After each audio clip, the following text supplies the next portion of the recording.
আসসালামু আলাইকুম। প্রিয় এইচএসসি ২০২৬ ভাইয়া এবং আপুরা সবাই কেমন আছো? আজকে আমরা অর্থনীতি প্রথম পত্র ফাইনাল সাজেশন নিয়ে আলোচনা করব।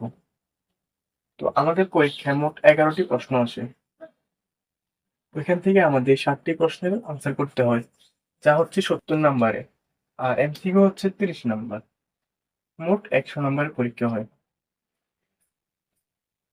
তো আমাদের ১১ টি প্রশ্ন থেকে মোট ৬০ টি প্রশ্নের উত্তর দিতে হবে। তো আমাদের প্রথম যে অধ্যায়টি রয়েছে ওটি হচ্ছে মৌলিক অর্থনৈতিক সমস্যা এবং এর সমাধান। এখান থেকে প্রশ্ন আসবে একটি। তারপর রয়েছে ভোক্তা ও উৎপাদকের আচরণ। এখান থেকে প্রশ্ন আসবে ২ টি। তারপর রয়েছে উৎপাদন, উৎপাদন ব্যয় ও আয়। এখান থেকে প্রশ্ন আসবে ২ টি। তারপর রয়েছে বাজার। এখান থেকে প্রশ্ন আসবে ১ টি। তারপর রয়েছে শ্রমবাজার। এখান থেকে প্রশ্ন আসতে পারে আবার নাও আসতে পারে।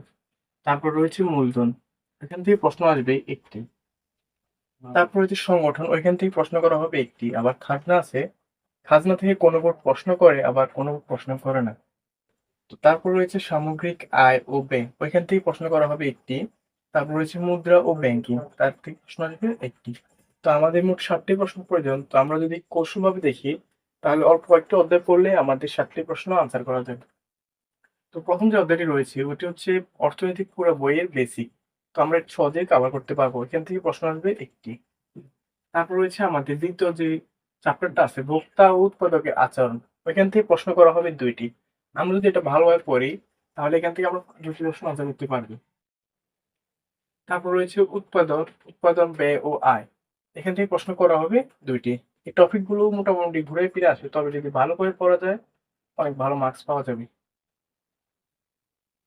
তো তারপর রয়েছে বাজার। বাজারটা অর্থনৈতিক বইয়ের মধ্যে খুবই সহজ একটা অধ্যায়। এখান থেকে প্রশ্ন আসবে ১ টি। তো আমরা ১ টি দিলে কয়টি মোট হয়? ৬ টি হয়। আরেকটি প্রয়োজন। এখন আমরা এটা চাইলে সংগঠন অথবা মূলধন যেকোনো একটা থেকে দিতে পারি। তাহলে আমাদের মোট প্রশ্ন হবে ৭ টি।